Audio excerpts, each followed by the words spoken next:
Oi pessoal, hoje eu vou falar sobre o último livro publicado pelo J.D. Salinger, que é uma junção de duas novelas. A primeira novela é Erguei Bem Alto a Viga, Carpinteiros, e a segunda é Seymour, uma introdução. O Salinger até publica depois um conto na New York, também sobre o Seymour, né, que é esse personagem da família Glass, que é a grande criação do Salinger depois do Apanhador no Campo de Centeio. É uma família de 7 irmãos, né? São cinco homens e duas mulheres que todos foram crianças precoces, né? Participavam de um programa de rádio em que crianças inteligentes respondiam perguntas e tal. E o mais inteligente deles era o Seymour, o irmão mais velho, que era bastante precoce e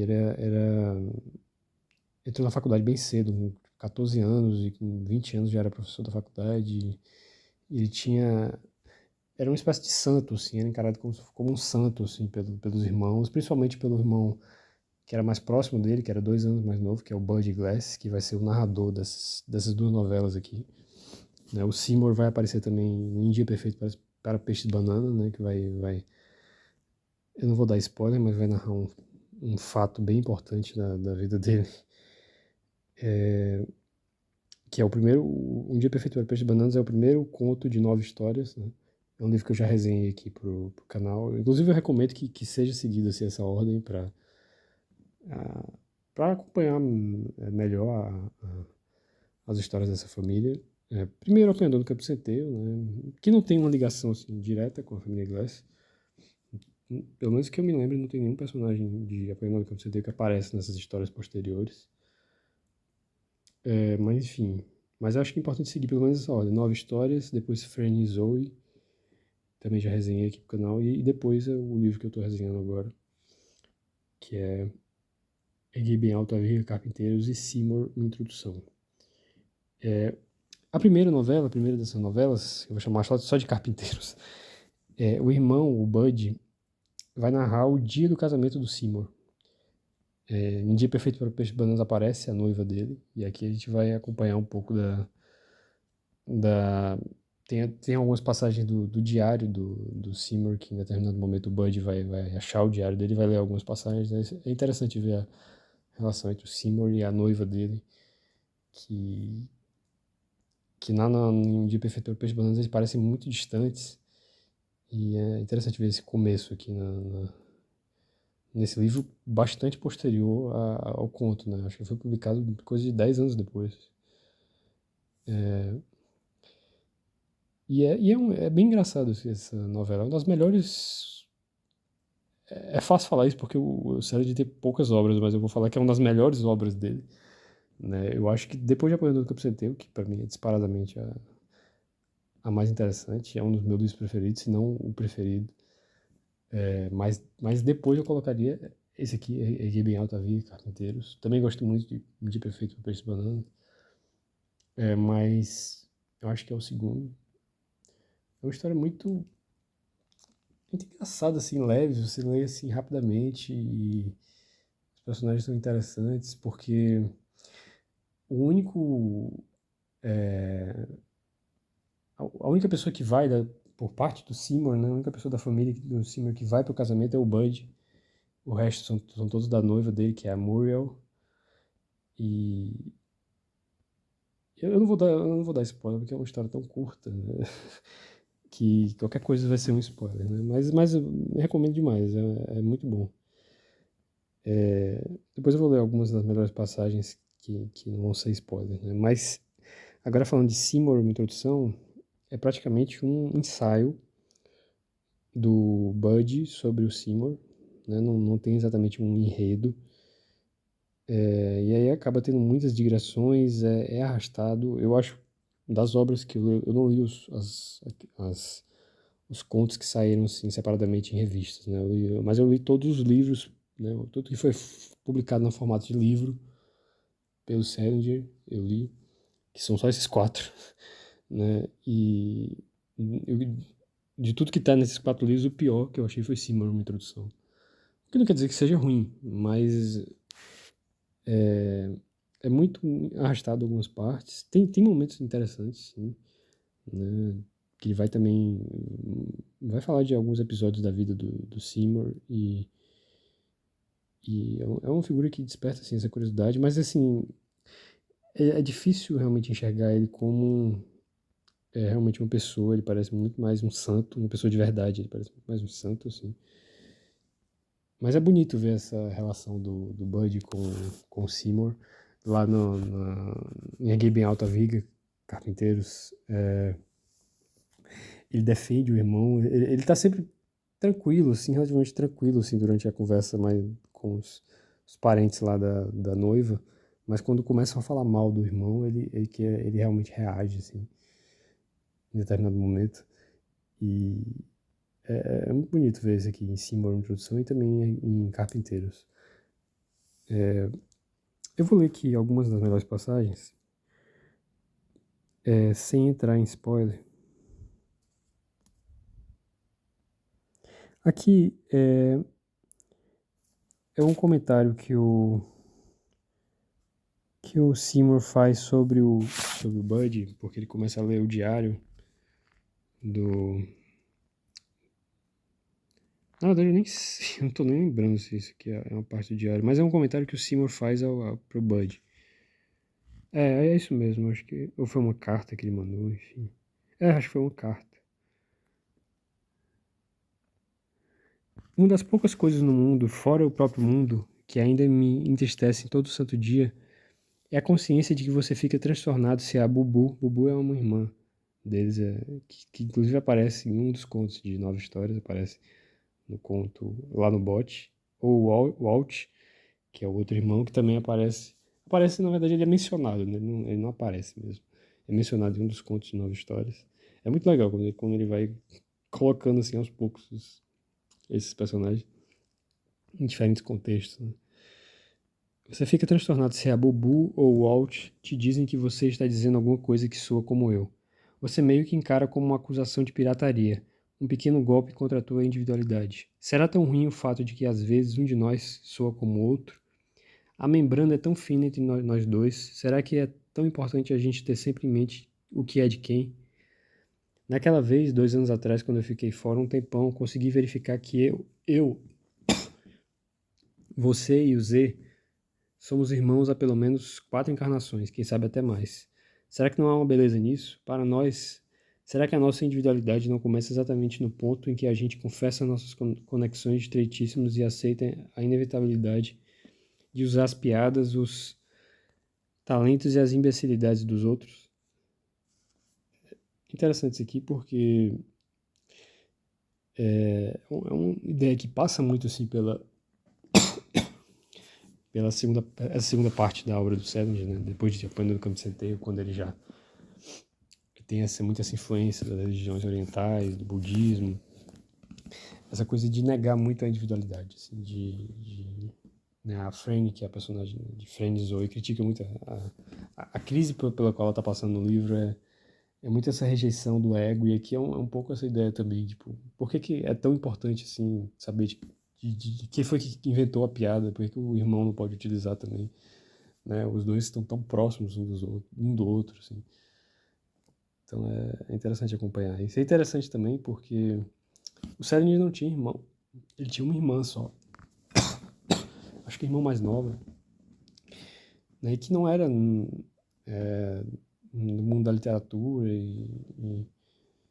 mas ele tinha uma boa relação com ela. Eu tô lendo a biografia, depois eu vou até resenhar aqui pro canal. Esse aqui é muito bonito também, é o Seymour falando pro Bud. Acho que é a mesma carta.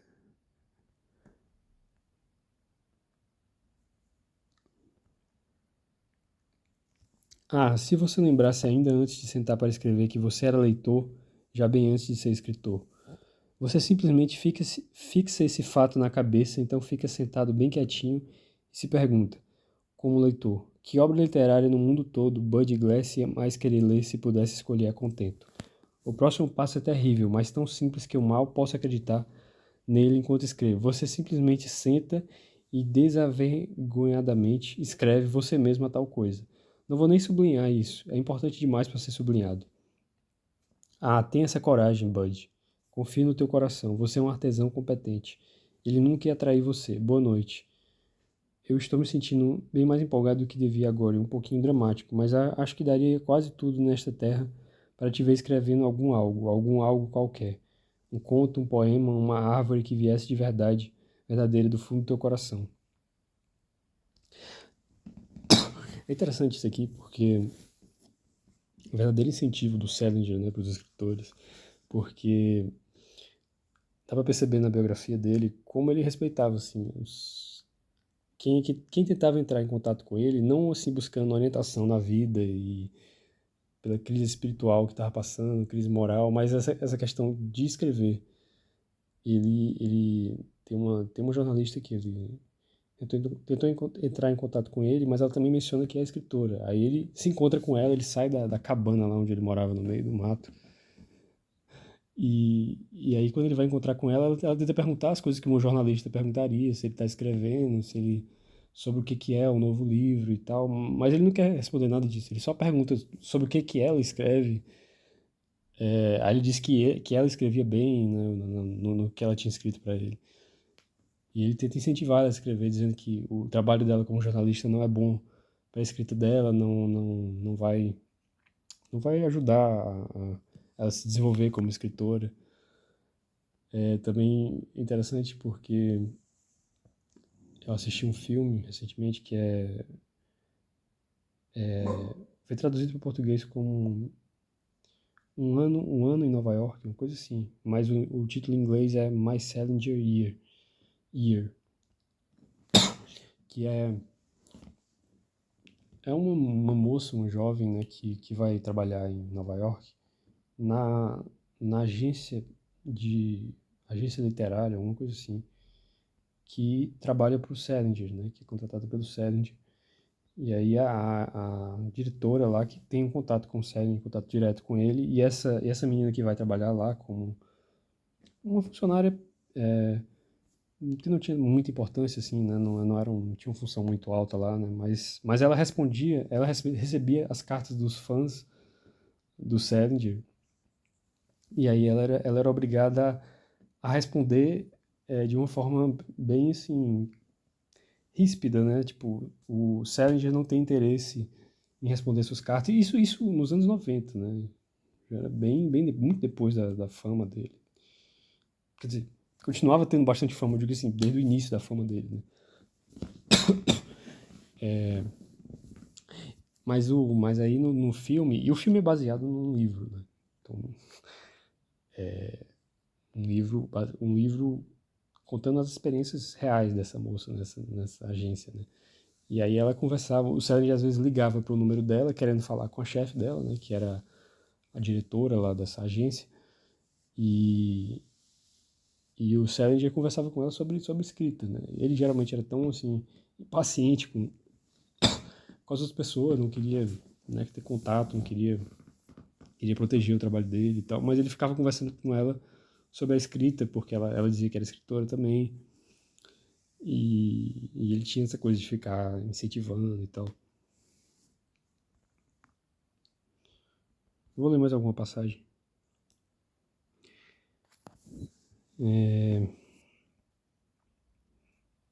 Aqui é em cima uma introdução. Mas será que vai ser um ato muito rude de minha parte dizer ao leitor o que eu pretendo fazer a partir de amanhã à noite? Há anos ou mais, há 10 anos ou mais eu venho sonhando com o dia em que a pergunta: você pode descrever seu irmão me fosse feita por alguém sem preferências especiais por respostas breves e secas para questões bem diretas. Em resumo, a obra literária que estou escrevendo neste mundo, ou algum algo qualquer que o meu órgão de autoridade recomendado me diz que eu mais adoraria levar para um sofá confortável é uma completa descrição física do Seymour escrita por alguém que não está morrendo de pressa de desentalar de vez esse tema da garganta, num mundo devidamente desavergonhado, eu mesmo.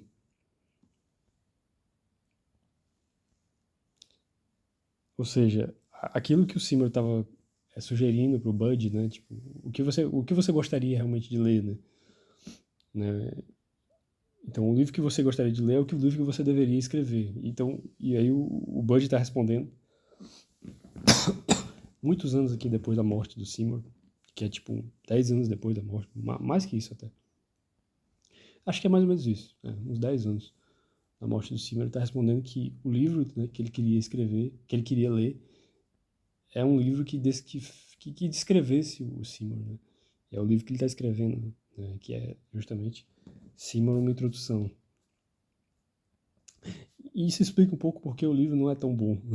Porque é um livro que interessava muito ao Bud que conhece profundamente o Seymour.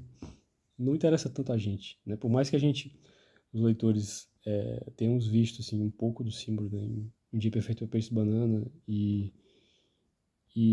indiretamente, né, em Erguei Bem Alto a Viga Carpinteiros, também ele não aparece, né, mas ele é mencionado em Fern e Zoe. Em Zoe, na verdade, né? Fern ele não aparece. Mas, então eu acho que o Salinger consegue sim atrair a atenção do leitor para a figura do Seymour, mas não a ponto de conseguir tornar interessante todas as partes aqui de Seymour na introdução. Infelizmente, eu queria que tivesse sido, queria que fosse um final muito bom aqui para as obras, né? Para os livros publicados, né, do Salinger. Não acho que termina bem, assim, não acho que termina de forma perfeita e tal, mas ficar feliz com o que tem, né? Ficar feliz com... Pelo menos ele deixou Apanhando no Campo de Centeio, que é um livro sensacional. Tem até, né, tem especulações de que ele deixou muitos livros publicados, né? Publicados não, muitos livros para serem publicados depois da morte dele. Porque ele publicou esse último conto em 1965, né? Ele morreu só em 2010. E ele sempre dizia que continuava escrevendo. Ele tinha uma rotina muito, muito estrita, assim, de escrever, né? Morava no campo. Só que, muito provavelmente, né? Seria algo mais na linha de cima, na introdução, e desse último conto dele, que é muito dominado por essas noções religiosas, essas digressões, né? E muito diferente dos primeiros livros dele, que foram os livros que mais agradaram a crítica, né, e ao público, que são realmente agradáveis de ler, né. Mas, enfim, deixa eu ver aqui, vou ler mais uma passagem.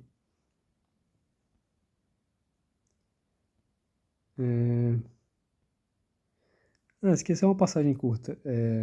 O Bud falando: Eu passei por um breve período do fim da adolescência em que entrei num projeto semi-privado, duríssimo, fadado à derrota, de me transformar num elemento social, um sujeito normal, e ficava recebendo gente para jogar poker.